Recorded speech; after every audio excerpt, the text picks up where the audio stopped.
explain how sending energy, intentions, prayers, affirmations, which come from consciousness, reach those we are sending it to. Chris continues, identical twins have identical DNA to establish the conduit pathway. Is the pathway for consciousness through the oneness field? And can you give us more clues how that works? Hi, Chris. Multiple questions about consciousness, and I'm really loving to talk about them all. Now, I will give you the best answer I can give you, and I'm going to involve Kryon channeling as well. I love to speak about it, since it's such a mystery in general.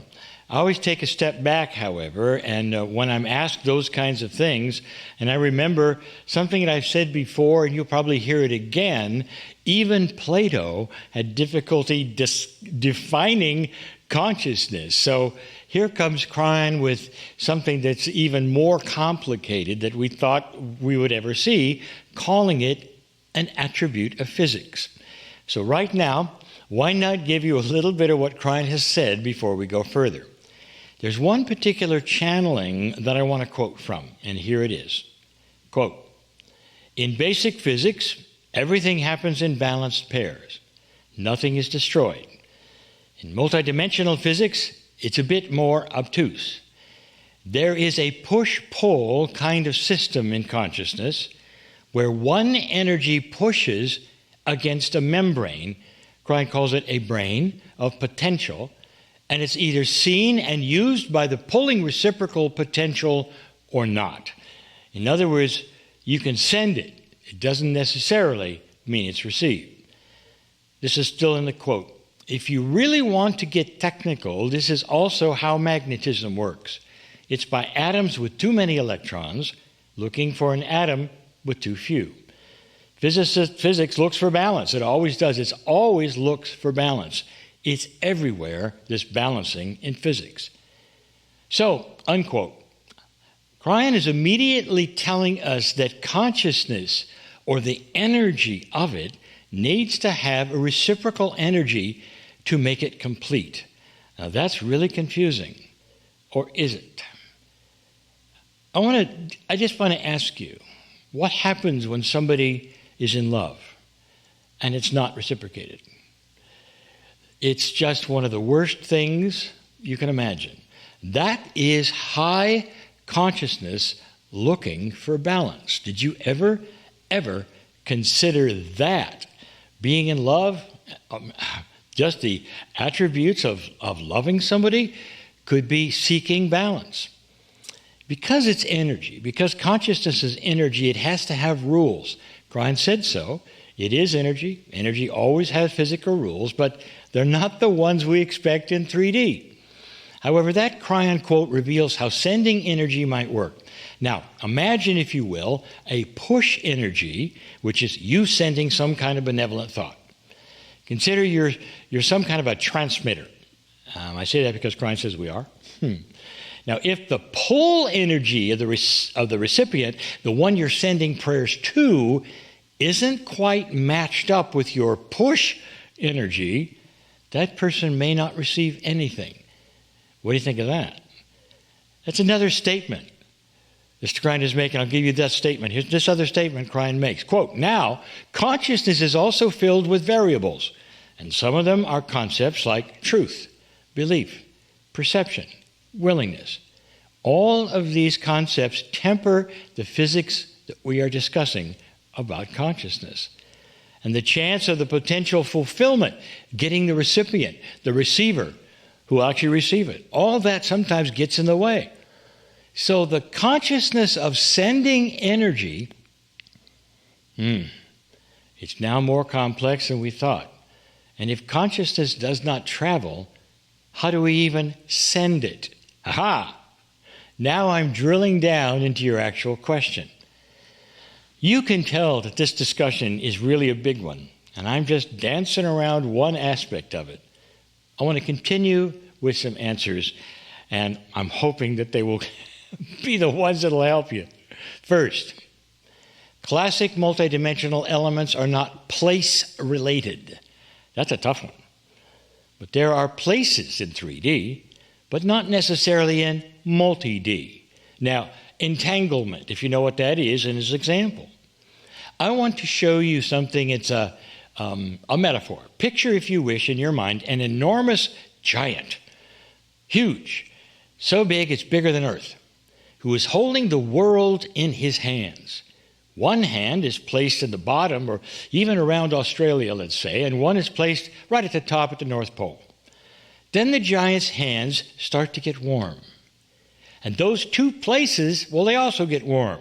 That would be Australia getting warm, the North Pole getting warm. Question, is the giant sending warmth from anywhere to anywhere? Did the warmth travel from anywhere to anywhere? The answer is no. Since the giant's hands were getting warm together, the warmth was delivered simultaneously to Australia and the North Pole. So do you see, this is a metaphor, and do you see how it's working? If the field is really, really huge, all around the Earth, like the giant, then whatever you put into the field goes everywhere at once. You're not sending from one place to another. You're simply placing it in the field. Like the giant's hand, something is happening with the giant, and energy goes both places at the same time. No sending, not from one place to another. This is how it works, and it's not anything that we have in 3D. Kryon says the field is a multidimensional, enormous energy that is all around the planet. It's the mostly, he said, this is the thing I love, and it is mostly consciousness. How about that? It's thought. So this is where it gets good. Those identical twins, they were able to communicate so well since both transmitter and receiver were in the field, tuned to each other. They only had to think it to place it in the field. Tuned to each other normally because their DNA was identical. Since the field is all around us all the time, like the giant, what we think is instantly everywhere. Think of it as instantly everywhere. That's the only way you can solve this. How do you send it? You don't. Those of us with non-identical DNA, just like almost all of us, we have to learn to sense and send a little better than the twins. But we can do what the twins did with practice. And Kryon has said this. And now, finally, I know it's hard. Stay with me. If the field is everywhere, our thoughts of compassion and kindness for others is instantly all over the globe.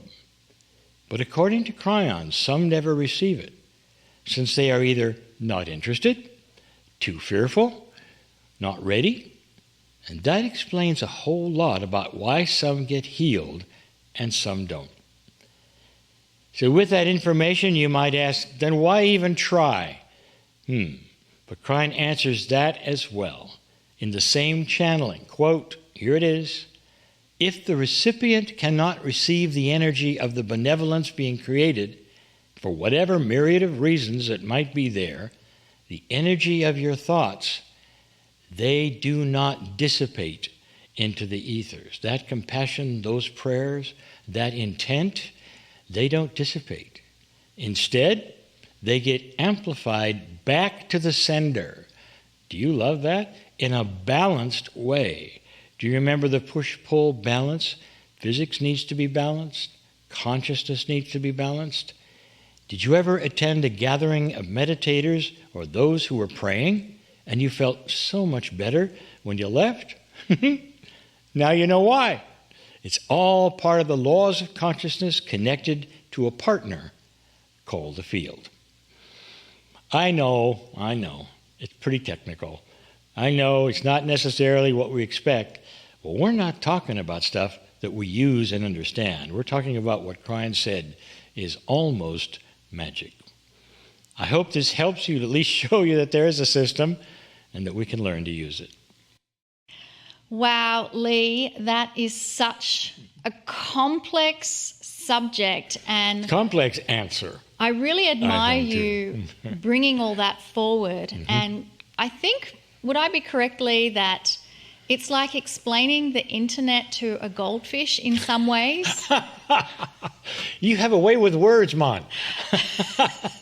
I never thought of that, but Yeah, I think so, because if Plato couldn't understand it, and I'm not about ready to explain it that well, but I like to quote Kryon. No, there's some really, really valuable quotes there from Kryon, and I think we're still just scratching the tip of the iceberg about consciousness, but I think if we try to keep the simplicity of it, what you said last was that we go to the effort of sending energy, and they either receive it or not for a myriad of reasons, and it's never destroyed. That it always energy comes back to us. If it doesn't go to that person, it's amplified and comes back to you. Okay, I promise that the next questions will have simpler answers and shorter answers. But I think that was a beautiful answer. Thank you. And how we ended it. So if you're out there totally confused by all of it, just remember and you're not alone. You're not alone, but just remember, love finds its way to those open to receive it, and then it comes back to you. I think it comes back to you regardless, that infinity loop. But for those who don't pick it up, it comes back amplified. What a beautiful system, the love of the Creator. Okay, next question. Here we go. It's Hannah from the Netherlands. And Hannah is asking, when a perfect, complete, beautiful baby dies in the womb and the mother must give birth, the baby will not take its first breath on earth. And so Hannah's question is, will that soul be with her mother the rest of the mother's life? Is there a difference? Hannah, thank you. That's such a beautiful question. The answer is yes. That soul will be with that mother all of her life as in soul sharing. She did not have to take her first breath. I remember in this linear way we think of being told that if a person was in the darkest jungles and they never got baptized in a certain way by a certain church, then God would punish them forever and their children and torture them, even if they were a beautiful soul who had awakened to the love of God. These are the rules we learn, and they're the rules that don't make any sense. These are the kinds of things that shape our spiritual culture, I'd say, our narrative of the questions about how God works. Let's paint a love logic picture for ourselves to see what it might look like, and that helps us to answer that question without ever even asking it. The child comes into the womb. It's expected, it's loved, and before it's born. It's loved before it's born. You know that. If you're a mom, you're in love with that child, carrying it for those 9 months. It spends 9 months connected to the soul of the mom, and then it comes to full term. Then for some reason the child passes over before it takes its first breath. Perhaps it became entangled with the cord or something else. It could be a myriad of things. Question for all of us. Is that beautiful son or daughter any less of a son or a daughter because it couldn't take its first breath? The answer is no. It is very much the beloved offspring if it had lived. Perhaps the plan was to kick the mother in grief so she might ask herself deep questions about her existence. Even her self-worth might be severely tested. She may make decisions she would never have made otherwise.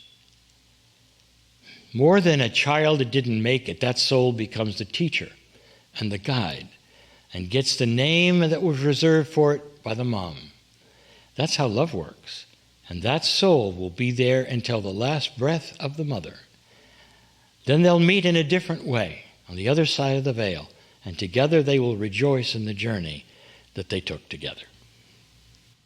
What a beautiful message, and I hope that gives you comfort, Hannah, and thank you for asking that question. I'd like to do one more question before Lee and I move into a discussion of all things Kryon. Joe from Long Beach in California is saying,